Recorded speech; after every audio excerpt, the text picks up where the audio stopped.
Hey guys, today's video is on the Manica Rubida challenge. So Paul from Ant Ramblings and Jake from Antimatters set up this challenge, and there are actually quite a few ant keepers involved now. As you may know, they can be really tricky to get going, and it's not that often you see established colonies kept in captivity. I ordered my queen from Antiques, and as always I couldn't fault them. It was well packaged, healthy queen, plenty of eggs and brood, etc. I decided to name my queen Pauline after Paul, aka Ant Ramblings, as he was the first person to mention it to me. And if I ever get stung by these ladies, it will remind me whose fault it was. I have tried this species before a couple of years ago, and she came with eggs which hatched into her first workers, but she never actually laid any eggs while she was with me. I had her for about a year, probably about 13 months, and nothing seemed to work.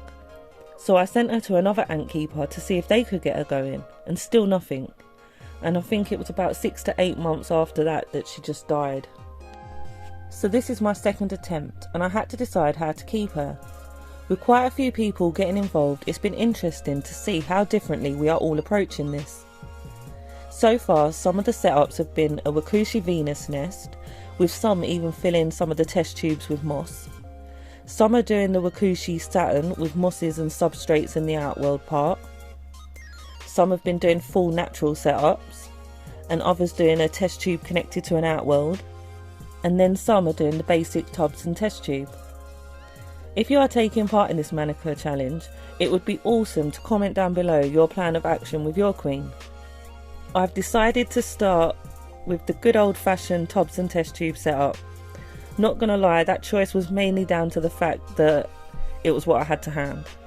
I was tempted to use my limited edition Venus that I got from AntCon, but I think I'm gonna keep that in mint condition as a souvenir.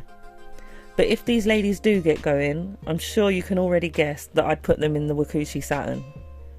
But for now, their tub and tubes will do them just fine, hopefully.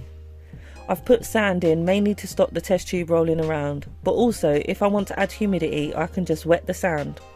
Not drench it, but just enough to keep it damp for about 12 hours or so. And it also gives them the option to use the sand to block up their test tube opening if they want. Pauline will be kept at around 24 temp, and it is recommended to hibernate them from November to February at 10 to 15. But I'll cross that bridge when, or if, I get to it. I'll be feeding her 2 to 3 times a week. Protein will mainly be roaches, and obviously for sugars I'll of course be using the Antantic sugar snaps. Now, as my ants are in my living room, we are always around them, and we always have sugar snaps to hand, so we are guilty of not sticking to a routine with sugars and are always dropping in extra drops. And our larger colonies have constant access to sugar snaps in liquid feeders, and as soon as they are empty we refill them. I've cut a hole in the lid of the Manica tub just so that it's less disturbance when feeding them, etc. They have a water liquid feeder too, and I dampen the sand regularly. And other than that, I'm just going to be playing it by ear. With them being renowned for being so tricky to get established, I've not really planned too far ahead, but we'll see how it goes. Fingers crossed I don't get stung by these aggressive ladies. And without jinxing it, it all seems to be going really well so far. 2 workers have hatched and she's already laid a fresh batch of eggs. I will get round to doing a follow-up video on these when I decide what to do around hibernation time. I'll see what the others are planning on doing and take it from there. Anyways, I'm going to end this video here, and I'm going to get part 2 done of the Ant Corner update this week. But until then, thanks for watching, take care, stay safe. Bye!